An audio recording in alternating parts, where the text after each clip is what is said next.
जांच के लिए बुलाया गया है और मैं जा रही हूँ आज। और मुझे अभी भी लगता है कि मैं कहीं भी गलत नहीं हूँ और कानून की जो प्रक्रिया है, चाहे वो जांच के हिस्से में कुछ भी हो, उसमें मैं पूरा सहयोग करूँगी। पहले भी मैंने किया है।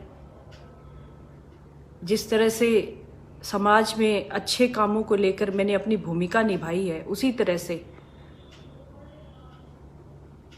इस केस में मेरे खिलाफ अगर कार्रवाई होती है तो मैं उसके लिए तैयार हूँ। अगर कानून मुझे दोषी मानता है तो मैं उसकी सज़ा पाने के लिए भी तैयार हूँ। लेकिन आप लोगों से एक सवाल पूछना चाहती हूँ। आप लोग हर रोज़ कमेंट करते हैं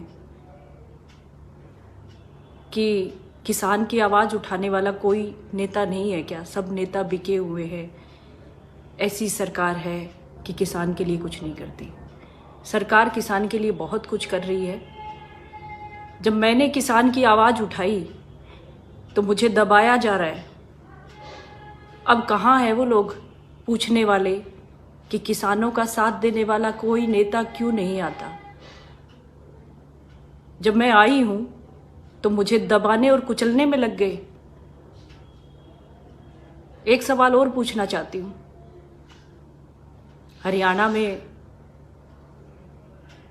भारत का जो सबसे अग्रणी प्रतिनिधित्व करती है वो हरियाणा की खाप पंचायतें हैं। और वो खाप पंचायतें हमारी परंपराओं के तहत फैसले करती है। और हमारी परंपरा क्या कहती है, जब एक लड़की को बेइज्जत किया जाता है तो हमारी परंपरा में क्या आता है, हमारे माँ बाप क्या सिखाते हैं हमें कि या तो उसका थप्पड़ से वहीं जवाब दे के आना या फिर घर आके बताना। वो लड़की थाने नहीं जाती।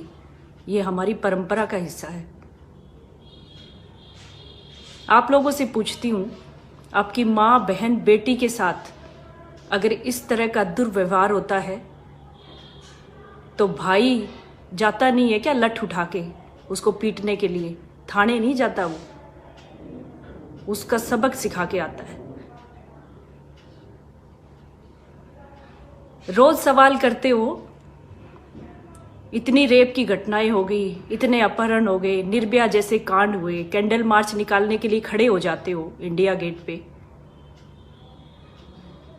उसकी फुर्सत है आपको कैंडल मार्च निकालने की जब इस तरह के कांड को रोकने के लिए जब कोई महिला खड़ी हुई है।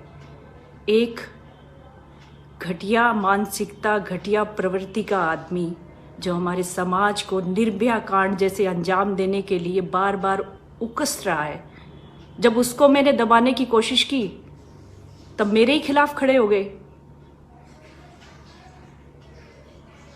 उन लोगों को शर्म करनी चाहिए जो रेप की घटनाओं पे कैंडल मार्च निकालते हैं, और जब कोई महिला अपने मान सम्मान की लड़ाई के लिए उस घटिया आदमी को सबक सिखाने की कोशिश करती है तो उसी महिला के खिलाफ खड़े हो जाते हो।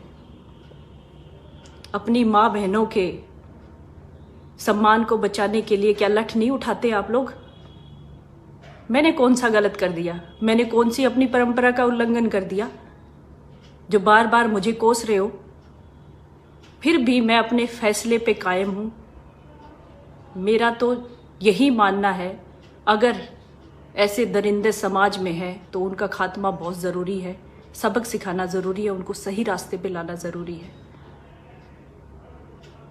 आप लोग साथ दे न दे, कानूनी कार्रवाई जो हो मुझ पे।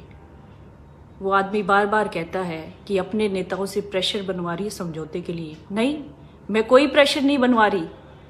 अगर वो आता भी है समझौते के लिए तो मैं समझौता करने के लिए तैयार नहीं हूँ। ये मेरे स्वाभिमान की लड़ाई है। आज मैं समझौता करती हूँ तो वो लाखों हजारों लड़कियाँ क्या सबक लेंगी मुझसे कि पहले अपने मान सम्मान के लिए उसको मारा और फिर माफ़ी और फिर समझौता? बिल्कुल नहीं। कानून मुझे सज़ा दे, मैं उस सज़ा को भुगतूंगी, और उसको जो सज़ा मिलनी चाहिए उस घटिया अपराध के लिए वो सज़ा वो भुगतने को तैयार हो। इसके लिए चाहे मुझे फांसी पे चढ़ा दिया जाए, मैं चढ़ने को तैयार हूँ। अकेली महिला हूं। मेरे पति का स्वर्गवास हो चुका है 3.5 साल से। मेरी एक बेटी है। आज मैं आवाज नहीं उठाती, कल को मेरी बेटी को भी इन्हीं परेशानियों का सामना करना पड़ेगा। कोई आदमी नहीं है सर पे मेरे, तो इसका मतलब कोई भी मुझे जलील करेगा, बिल्कुल सहन नहीं करूंगी। और इतना हौसला है मेरे अंदर कि मैं इस लड़ाई को लड़ सकूं, कभी हार नहीं मानूंगी। चाहे मेरा कोई साथ दे या ना दे।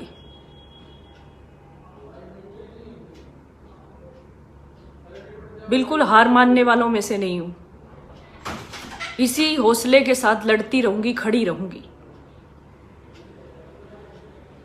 पर अपने दिल पे हाथ रख के सोचो, क्या आपकी बहन बेटी के साथ कोई गाली गलौज करता है, कोई उसको गलत तरीके से छूने की कोशिश करता है, तो क्या आप चुप बैठते हो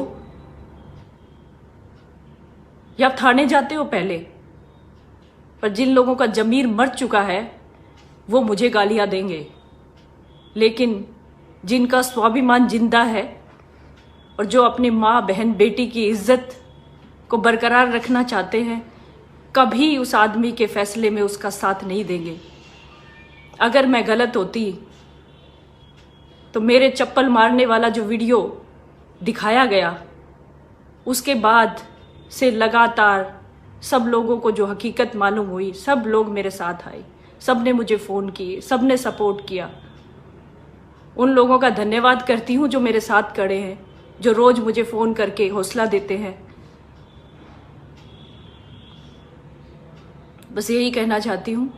और कानूनी जो प्रक्रिया है, मुझ पर इल्ज़ाम लगाया जा रहा है कि मैंने कानून का उल्लंघन किया, लेकिन कानूनी जो प्रक्रिया है उसका साथ दूंगी। और आज जांच के लिए मैं जा रही हूँ महिला थाने में, और आगे भी इस प्रक्रिया का हिस्सा रहूंगी। और जो सज़ा मुझे मिलेगी उसको भुगतने के लिए तैयार हूँ। जो भी मुझ पे धाराएं लगी है, चाहे मुझे जेल हो चाहे कुछ भी हो। और आज मेरी बेटी ने भी मुझे हौसला दिया कि माँ, आपने किसानों के हक के लिए आप लड़ रही थी, किसान के लिए आप मंडी में गई थी, और उसमें किसी आदमी ने आपके साथ ऐसा व्यवहार किया तो आपने अच्छा किया।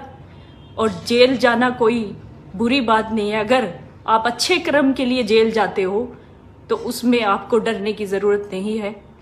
जो मेरी 13 साल की बेटी मुझे हौसला दे सकती है, तो मुझे दुनिया की परवाह नहीं है। मेरी बेटी मेरे साथ है, मेरी सास, मेरे देवर जेठ मेरे साथ है, मेरे भाई बहन मेरे साथ है। मुझे परवाह नहीं है। मैंने अपनी स्वाभिमान के लिए लड़ा है।